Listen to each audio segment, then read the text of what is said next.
Elazığ İhya polisin kurduğu komplolar sonucu hak ve hukuka sığmayan sözde adalet adına haksız bir şekilde derneğin yönetici ve üyeleri olan 18 kişiye 150 yıl ceza verilmişti.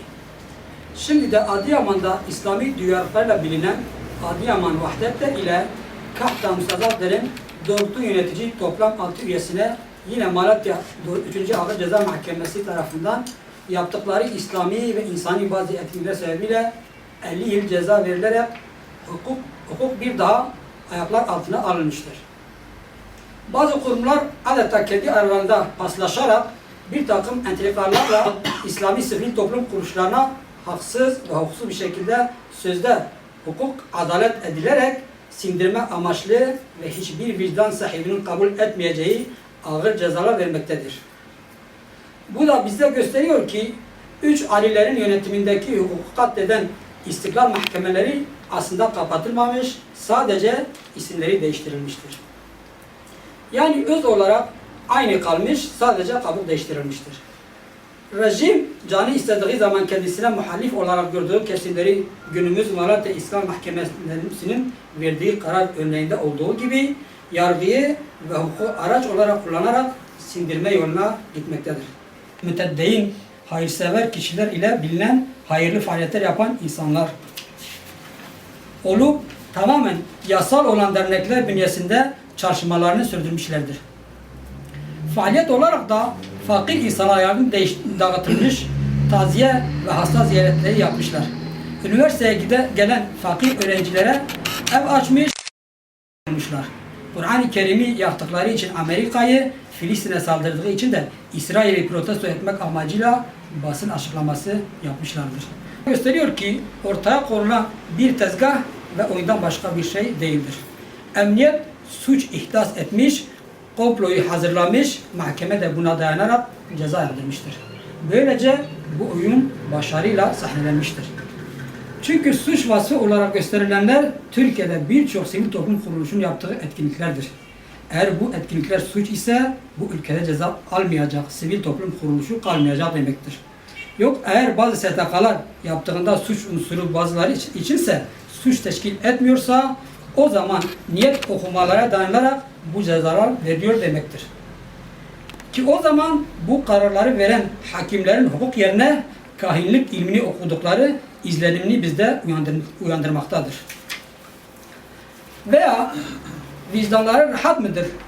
Hiç yere mahzun insanların mağdur ailesinin ise perişan olmalarını işlerine sindirebiliyorlar mı? Merak ediyoruz doğrusu.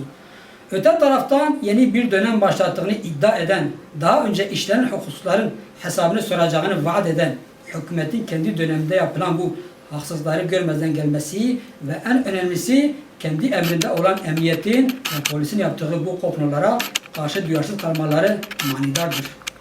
Ele veri sessiz kalması aslında bu konuda ne kadar samimi olduklarını da bir göstergesidir. Hükümetin Türkiye'deki Jacoben layıklık anlayışını ve hukuk zorbalıklarına başka ülkelere tavsiye edeceklerine bu uygulamaların ülkede sebep olduğu faciaları ve travmaların giderilmesi için çalışmaları daha gerçekçi olur sanırız. Bu zalimce uygulamalara maruz kalan bir kesim olarak bunların hükümet tarafından başkalarına örnek alınması konusunda tavsiyede bulunmaları hayret ve ibretle izliyoruz. Madem savunduğunuz bu düzen çok adaletlidir, o zaman ülkede bu kadar çok sorunların olmasını neye bağlıyorsunuz? Bütün bunlar dış güçlerin oyunu diyerek içinden çıkmak sadece işin kolayına kaçmaktır. 90 yıldır sürdürülen bu inkar, sindirme ve imha politikalarının sadece bir takım palyatif çözümlerle çözümlemeye çalışması ve haksızların üzerine şal ile örtülmesinden başka bir şey değildir. Bu da olayların içinden çıkılmaz haline gelmesinden başka bir işe yaramayacaktır. Sürecinde partilerin kapatılmasından sonra Bülent Arınç'ın fevral halinde yaptığı açıklamada hepimizi içeri atsanız bile bu yolu çocuklarımız devam ettirecektir dediği gibi değil sadece bizi çocuklarımızı da içeri atsanız bu sefer torunlarımız bu kutlu davayı sürdürecektir. Bugün dün size zulüm edenlerin yerini siz aldınız. Müslüman kimlikli insanlara zulüm ettiğinizi dönüp bir ibretle bakmanızı öneririz.